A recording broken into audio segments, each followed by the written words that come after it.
मैं वकील हूँ और माशाल्लाह ये अभी इस्टेब्लिश हो गई है बात कि इमरान खान साहब को देख के कि जो न्याजी होते हैं ना वो एक डिफरेंट डीएनए होता है। वो घबराते शबराते नहीं है किसी से और ना डरते हैं। तो इंशाल्लाह हमें फ़ख्र है न्याजी होने पे और प्रूव भी करेंगे कि न्याजी जो है वो हिस्ट्री पूरी हिस्ट्री देख लें ना 700-800 साल की।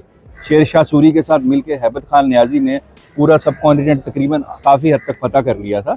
तो ये इस डीएनए में ना घबराहट नहीं है और डरपोक होना नहीं है। याद रखा जाएगा कि जब मुल्क में फस्तायत थी, फाशिज्म था, स्टेट टेररिज्म हो रहा था, तो इन वकला ने आगे खड़े होके जान की परवाह किए बगैर कोई इलेक्शन चाहता है इस मुल्क में टाइम पे और हमेशा से लड़ रहा है इस इलेक्शन के लिए। वो पिछले 1 साल 1.5 साल से हमारे पहले इलेक्शन नहीं हुए पंजाब असम्बली KP के असम्बली की आपके सामने है। वो तो पाकिस्तान तहरीक इंसाफ है। जो DC हैं लाहौर की, उन्होंने पाकिस्तान तहरीक इंसाफ की जो लीडरशिप है उनके खिलाफ कम से कम कुछ 40 से 50 MPOs इशू किए हैं और वो सारे MPOs अदालत ने उसके बाद इलीगल डिक्लेयर किए, अनकॉन्स्टिट्यूशनल डिक्लेयर किए हैं। ये चल रहा है कि कहीं इमरान खान की ये जो PTI की ये दरख्वास्त है, कहीं वो नमाजें बख्शवाने गए, रोजे भी ले आए जी, तो कहीं ये बुनियाद ना बन जाए इलेक्शन डिले की।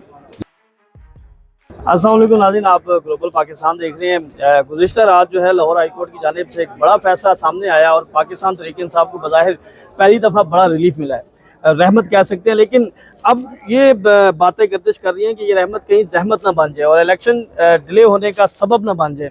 तो एडवोकेट अबूज़र सलमान खान न्याजी साहब हैं, इन्होंने ये मुकदमा लड़ा है और बड़ा खूब लड़ा है। सर, 1988 में भी जो है वो रिटर्निंग अफसरान जो है वो ब्यूरोक्रेसी से लिए गए थे और अगर इस मरतबा ले लिए जाते हैं तो क्या कोई गलत है? देखें, अब हालात बड़े चेंज हो गए हैं और विद टाइम जो होता है ना, आप हमेशा एवोल्यूशन में जाते हो और इर्तिका होता है, चीज़ों को इम्प्रूव करते हैं आप। मेरा मेन मुद्दा ये है जो इस वक्त मुल्क में हालात हैं, जिस तरह ब्यूरोक्रेसी आपकी एक्ट कर रही है। एक एग्जांपल देता हूँ आपको। जो DC हैं लाहौर की, उन्होंने पाकिस्तान तहरीक इंसाफ की जो लीडरशिप है उनके खिलाफ कम से कम कुछ 40 से 50 MPOs इशू किए हैं और वो सारे MPOs अदालत ने उसके बाद इलीगल डिक्लेयर किए, अनकॉन्स्टिट्यूशनल डिक्लेयर किए हैं। और आप उसके अलावा जो स्टेटमेंट्स हैं, आपके प्राइम मिनिस्टर कहता है जी इलेक्शन फेयर हो सकता है विदाउट चेयरमैन पाकिस्तान तहरीक इंसाफ इमरान खान साहब। उसके अलावा आपके जो इंफॉर्मेशन मिनिस्टर है पंजाब की, उनकी देखें आप वो कैसी ट्वीट्स करते हैं गवर्नमेंट ऑफ पंजाब के हैंडल से। तो एक क्लियर अपेरेंट बायस आपको नज़र आ रहा है हुकूमत की तरफ से और उसकी वजह से हमें फ्री एंड फेयर इलेक्शन होता हुआ नज़र नहीं आ रहा है। इनके नीचे जो अफसरान काम करने उनके थ्रू, क्योंकि उनकी सिक्योरिटी ऑफ टेन्योर हर चीज़ उन पर डिपेंडेंट है। पोलिटिसाइज हो जाती है हमारी ब्यूरोक्रेसी, अनफॉर्चुनेटली है। अगर देखें अदलिया की तरफ से रिटर्निंग ऑफिसर्स आएंगे, एटलीस्ट कुछ सेम्बलेंस होगी आपके पास कि आपका जो ये है इलेक्शन प्रोसेस है वो फ्री एंड फेयर है। क्योंकि जज एक इंडिपेंडेंट देखिए एंटिटी है एग्जीक्यूटिव से, उसके अंडर काम नहीं करता।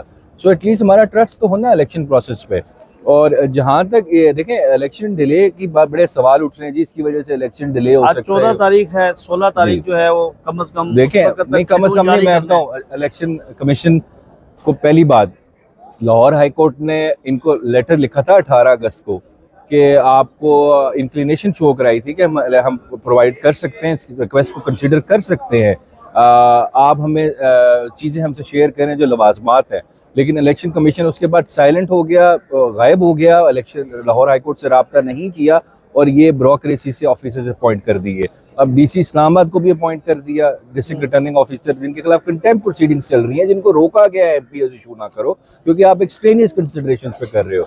देखें सेक्शन 52 में लिखा हुआ है बड़ा क्लियरली कि आपने इलेक्शन जो स्केड्यूल है उससे 60 दिन पहले रिटर्निंग ऑफिसर्स अपॉइंट करने हैं। इन्होंने किए हैं अभी तक 60 दिन का, और फिर उसके अंदर एक इमरजेंसी प्रोविजन भी है कि अगर नहीं कर सकते तो इमरजेंसी में आप कर सकते हैं। अब आज क्या केस है, लार्जर बेंच बन जाएगा इंशाल्लाह आज या कल। उसके बाद अगर अगले 3-4 दिन में केस डिसाइड हो, डे टू डे हियरिंग हो, तो इसमें कौन सी मुश्किल चीज़ है? आपने कौन से इनको जजेस को ट्रेन करने की ज़रूरत है? वो जुडिशियल फंक्शन ऑलरेडी एक्सरसाइज कर रहे हैं। इमरजेंसी बेसिस पे केस होना चाहिए, डिसाइड है और ऑफिसर्स अपॉइंट कर दे। हम कोई डिले के लिए नहीं है। मेरे ख्याल से अगर कोई इलेक्शन चाहता है इस मुल्क में टाइम पे और हमेशा से लड़ रहा है इस इलेक्शन के लिए, वो पिछले 1 साल 1.5 साल से हमारे पहले इलेक्शंस नहीं हुए पंजाब असम्बली KP के असम्बली की आपके सामने है, वो तो पाकिस्तान तहरीक इंसाफ है। क्योंकि हमारा जो लीडर है पाकिस्तान तहरीक इंसाफ के, वो इस वक्त जेल में है और जब इलेक्शन ही होगा हमें तभी एग्जीक्यूटिव चेंज होगा, तो हमें कोई लगेगा कि वो जेल से बाहर आ सकते हैं, क्योंकि अब तो इंटरिम गवर्नमेंट एक पार्टी बन चुकी है, उससे हमें कोई इंसाफ की उम्मीद नहीं। अब्यूज ऑफ पावर चल रहा है कंटिन्यूस विशियस साइकिल है। सलमान भाई, जो इस वक्त ट्विटर तो पर हम एक इलेक्शन ट्रेंड चल रहा है ना, जी वो जी ये चल रहा है कि कहीं इमरान खान की ये जो पीटीआई की ये दरखास्त है, कहीं वो नमाजें बख्शवाने गए, रोजे भी ले आए, जी जी तो कहीं ये बुनियाद ना बन जाए इलेक्शन डिले की।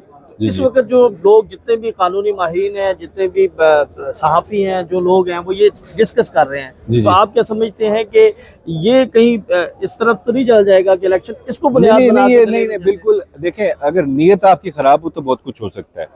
हमारी नीयत ये है फ्री फेयर टाइमली इलेक्शन हो, उसमें डीआरओज जुडिशरी से होना बहुत ज़रूरी है, इंडिस्पेंसिबल है, नागुज़ीर है, और इसको बिल्कुल डिले नहीं हो सकता। अगर इसको केस को 2-3 दिन में डिसाइड कर दिया जाए, everything is normal according to plan, और हम इसी पे पुश करेंगे कि सर इस केस को आप डे टू डे सुन के 2-3 दिन में रैप अप करें, इसको ख़त्म करें, और आप इलेक्शन इंश्योर करेंगे विद इन टाइम। और सुप्रीम कोर्ट में ऑलरेडी प्रोसीडिंग्स चल रही हैं, तो सुप्रीम कोर्ट भी बैठा हुआ है हमारा, वो भी एक्टिव है इस चीज़ में। बिल्कुल इलेक्शन डिले नहीं होगा, और हम इस पर कॉम्प्रोमाइज़ भी नहीं करेंगे।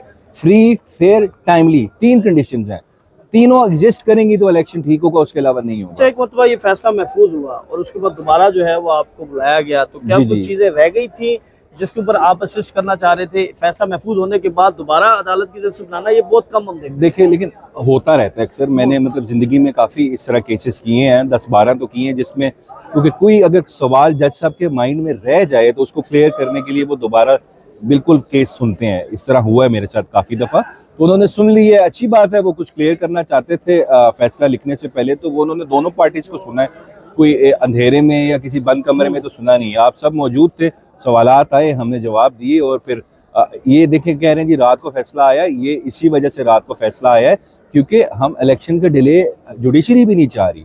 उन्होंने भी पूरी दिन रात बैठ के रात 11 साढ़े 11 बजे तक इस फैसले को लिखा है और वो फैसला किया है। अगर वो चाहते 2 दिन 3 दिन रिजर्व करके देते और यही फैसला आता तो आप कहते जी इसकी वजह से डिले हुआ, शायद हमें भी लगा इस वजह से डिले हुआ। इसी तरह अगर इमरजेंसी बेसिस पे काम कर रही है अदालत इलेक्शन को, टाइम दैट मीन्स वो टाइमली कराना चाहते हैं और हमें भी उम्मीद है कि टाइमली होगा। उम्मीद नहीं हमारी, हम फुल फोर्स के साथ कहेंगे लार्जर बेंच को कि इसको आप जल्दी डिसाइड करें। इलेक्शन की 1 मिनट की ताखीर पे भी हम कॉम्प्रोमाइज़ नहीं करना चाहते। आखिर में पाकिस्तान तहरीक इंसाफ वकला को बहुत ज़्यादा टिकट्स दे रही है। सलमान अकरम राजा ने भी रात को कह दिया कि वो इलेक्शन लड़ेंगे और इस तारीख माहौल में इलेक्शन लड़ना जो है वो आपके ऊपर वाजिब हो जाता है।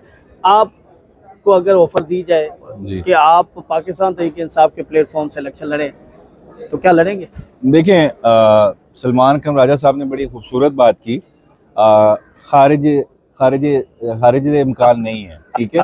और जहाँ तक, और उसका रीज़न है, अब उन्होंने वो भी खत्म कर दिया। उसका रीज़न है, देखें आम इंसान बेशक घबरा जाता होगा, हम वकील हैं, ठीक है, हमारी एक हिस्ट्री है, हमने हमेशा गैर जमहूरी क़ुव्वतों के ख़िलाफ़ ना बगावत भी की है और उनके ख़िलाफ़ लड़े भी हैं और खड़े भी हुए हैं। और ऐसा माहौल जब सब डर रहे हों तो मेरे ख्याल से उसमें अगर आगे खड़ा होना है तो हमारे लिए फ़ख्र की बात होगी। बिल्कुल, अगर ऐसा कोई मौका हुआ तो इंशाल्लाह हमें, अगर कहा गया हमें कि ये रोल आप अदा करें तो हम पीछे नहीं हटेंगे, बिल्कुल आगे बढ़ के सबके आगे खड़े होंगे। बल्कि बाकी पार्टी की लीडरशिप को अगर प्रोटेक्शन भी चाहिए तो हम उनकी जगह आगे आके खड़े हो जाएंगे, लेकिन हम डरेंगे नहीं और पीछे नहीं भागेंगे। देखें बात सुने, एक तो मैं वकील हूँ और माशाल्लाह ये अभी इस्टेब्लिश हो गई है बात, इमरान खान साहब को देख के कि जो न्याजी होते हैं ना, वो एक डिफरेंट डीएनए होता है, वो घबराते शबराते नहीं है किसी से और ना डरते हैं। तो इंशाल्लाह हमें फ़ख्र है न्याजी होने पे और प्रूव भी करेंगे कि न्याजी जो है वो हिस्ट्री, पूरी हिस्ट्री देख लें ना 700-800 साल की, शेर शाह सूरी के साथ मिल के हैबत खान न्याजी ने पूरा सब कॉन्टिनेंट तकरीबन काफ़ी हद तक फतह कर लिया था। तो ये इस डीएनए में ना घबराहट नहीं है और डरपोक होना नहीं है। सप्लीमेंट्री क्वेश्चन ले लिया कि किसके खिलाफ इलेक्शन लड़ना ख्वाहिश है कि मैं इस देखिए, ये अभी इस पे मैं कुछ कहना नहीं चाहता, मैंने बस आपको कहा खारिज से इम्कान नहीं है, ठीक है। घबराने वाली बात नहीं है, देखेंगे, अभी टाइम विल टेल, लेट हमारे सुप्रीम लीडर है वो डिसाइड करें। लेकिन सलमान राजा साहब जो कह रहे हैं उनके मैं साथ हूँ और सपोर्ट करता हूँ उनकी बात को। अभी आप देखेंगे बड़े बड़े वकला जो होंगे वो आपको सामने फुल फ्रंट पे नजर आएंगे और ये हिस्ट्री में याद रखा जाएगा कि जब मुल्क में फस्तायत थी, फाशिज्म था, स्टेट टेररिज्म हो रहा था, तो इन वकला ने आगे खड़े होके जान की परवाह किए बगैर बुनियादी हकूक प्रोटेक्ट करने के लिए लोग अवाम के लिए आगे फ्रंट फुट पे आके खेला और इंशाल्लाह खेलते रहेंगे। शुक्रिया, अल्लाह। ओके।